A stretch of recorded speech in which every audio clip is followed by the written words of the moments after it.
जब हम लोग भाग लगाते हैं तो भाग को 4 कैटेगरी में बांटा गया है। कितने कैटेगरी में बांटा गया है? 4 कैटेगरी में। भाजक, भाज, भागफल और शेषफल। क्या है? भाजक, भाज, भागफल और शेषफल 4 तरह का है ना उसमें। तो जिस संख्या में भाग दिया जाता है, जिस संख्या में हम भाग देते हैं उसको क्या बोलते हैं? भाज्य बोलते हैं। मान लो हमने यहाँ लिखा हुआ है 5/15, ठीक। तो जब 5 का भाग किस में दे रहे हैं? 15 में दे रहे हैं। तो जब हम 15 में भाग देंगे तो 15 मेरा क्या हो जाएगा? ये भाज्य हो जाएगा, ठीक। सेम वैसे ही मान लीजिए कि अब तो जिस संख्या में भाग दे रहे हैं वो भाज्य हो गया, और जिस संख्या से हम जब भाग दे रहे हैं, जिस संख्या से यानी 5 से हम 15 में भाग दे रहे हैं तो 15 तो मेरा भाज्य हो गया, लेकिन 5 क्या है? वो भाजक है। क्या है? वो भाजक है, ठीक है। इसको हम क्या बोलते हैं? भाजक बोलते हैं, ठीक। अब देखो भाजक और भाज्य हो गया, ठीक। और मान लीजिए जिससे भाग दे रहे हैं वो भाजक हो गया, जिसमें भाग दे रहे हैं वो भाज्य हो गया। और जो मेरा उत्तर आ रहा है, जैसे मान लीजिए कि 5 का भागा 15 में देंगे तो ये 3 बार में क्या हो जाएगा? कट जाएगा, ठीक। कट जाएगा ना। तो ये मेरा क्या हो जाएगा? भागफल हो जाएगा। भागफल हो जाएगा ना। अगर इसी के जगह पे अगर यहाँ मान लीजिए कि यहाँ 16 हो और ये 15 है, एक अगर जो ये बच रहा है, ये इसको क्या कहेंगे हम? शेषफल कह देंगे। क्या कहेंगे? देखिए, जिस संख्या से भाग देते हैं किसी संख्या में वो भाजक कहलाता है। जिस संख्या में भाग देते हैं वो भाजक कहलाता है। और जो मेरा परिणाम उत्तर प्राप्त होता है वो क्या हो जाता है? भागफल हो जाता है।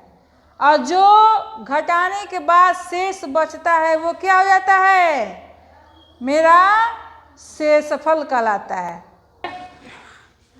भाग देने पे जो हिस्सा जो होता है पूरा पूरा नहीं कटता है, वो बच जाता है, उसको क्या बोलते हैं? शेषफल बोलते हैं। जैसे मान लीजिए 6 का भागा हम 20 में दे रहे हैं तो नहीं जाएगा ना, तो 6 3 18 हो जाएगा, यहाँ 2 बच जाएगा। अब ये 6 से 2 कटेगा? नहीं कटेगा ना। तो इसलिए ये 2 जो है ये क्या है? ये शेषफल हो जाएगा।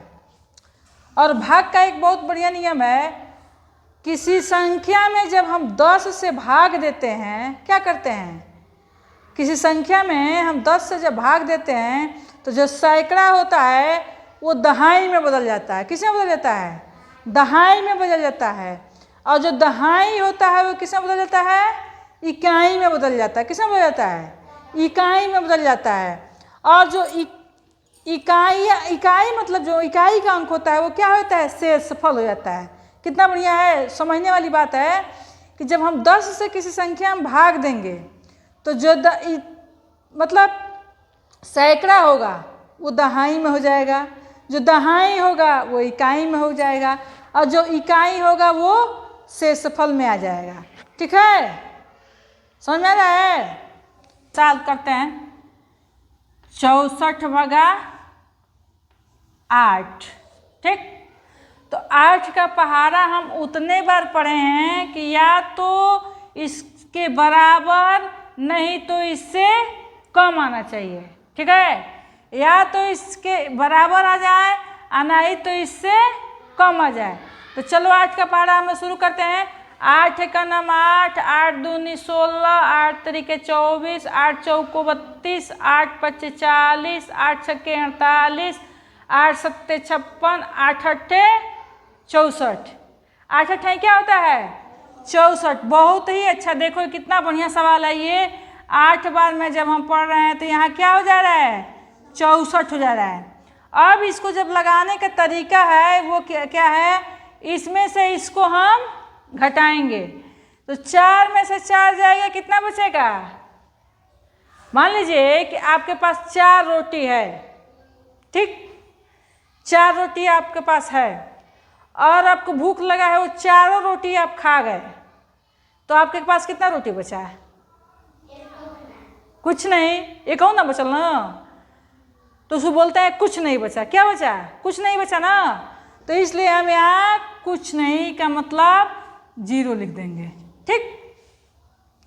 मान लीजिए 6 में से 6 जाएगा, 6 में से 6 जाएगा तो कितना बचेगा, हाँ, कुछ भी नहीं बचेगा ना, तो यहाँ भी ये सवाल क्या हो जाएगा, 0 हो जाएगा। तो इसमें शेष नहीं बच रहा है, ये सवाल पूरा का पूरा क्या हो जा रहा है, कट जा रहा है, ठीक है। चलिए दूसरा सवाल हम देख लेते हैं। दूसरा सवाल हमारा है 127 भग्गा 7, 127 में 7 से भाग देंगे। अब देखिए, और जब हम 7 का पहाड़ा पढ़ेंगे तो 7 एक नम 7 और 7 दूनी 14, 2 बार में पढ़ रहे हैं तो इससे अधिक हो जा रहा है ना, अधिक हो जा रहा है ना, तो इसलिए हम एक बार में इसको देखते हैं, कटा के लग जा रहा है, 7 एक नम 7। अब 12 में से 7 को घटाएंगे तो कितना बचेगा, गिनो। जैसे मान लो यहाँ 12 है, 2 3 4 5 6 7 8 9 10 11 12। अगर जिसको घटाने में थोड़ा दिक्कत हो रही है तुरंत 12 को लकीर खींच लो यहाँ, 1 2 3 4 5 6 7 8 9 10 11 12 को लकीर खींच लिए। इसमें से हमको 7 घटाना है ना, तो 1 2 3 4 5 6 7 जब घटा देंगे तो मेरे पास कितना बचेगा, 1 2 3 4 और 5, कितना बच रहा है, 5 बच रहा है। तो यहाँ हम 5 लिख देंगे, ठीक। अब जब सवाल नहीं जाता है तो जो उसके राइट दाहिने जो अंक होता है उसको क्या कर लेते हैं हम लोग, इसको सीधे सीधे हम लोग उतार लेंगे यहाँ पे, तो 7 हो जाएगा। अब देखो, अब इसको देखते हैं कि अब पहाड़ा 7 का पढ़ते हैं कि कितने बार में ये जा रहा है। तो 7 एक नम 7, 7 दूनी 14, 7 तरीके 21, 7 चौको 28, 7 पचे 35, 7 छक्के 42, 7 सत्ते 49, 7 अट्ठे 56, 7 अट्ठे 56, 8 बार में ये जाएगा, ठीक, 8 बार में जाएगा 56। तो 7 में से 6 घटाएंगे तो कितना हो जाएगा, 1 बचेगा, ठीक। मान लो 7 रुपया हम दिए तुमको और तुम जा करके 6 रुपये का सामान खरीद के लाए हो, तो तुम्हारे पास कितना पैसा बचा है, 1 ही रुपया बचेगा ना। तो वही 1 रुपया जो है ये मेरा क्या हो जाएगा, ये शेष हो जाएगा। क्या हो जाएगा, ये शेष हो जाएगा, ठीक है। चलिए अब अगला सवाल देखते हैं। अगला सवाल मेरा है 230 भग्गा 10।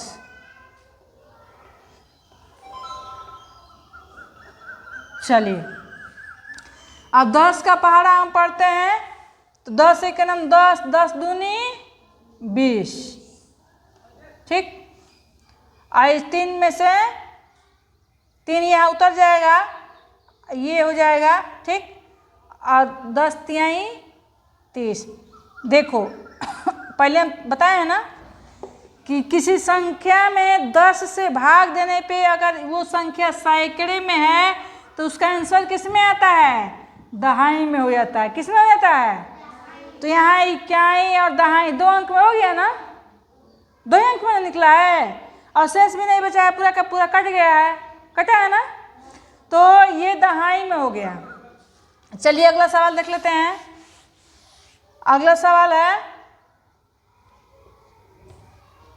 539 भग्गे 10, 10 पच्चे 50 हो जाएगा हमारा, और 3 उतर जाएगा और 9 हो जाएगा, 10 तिहाई 30, यहाँ 9 शेष हो जाएगा, ठीक।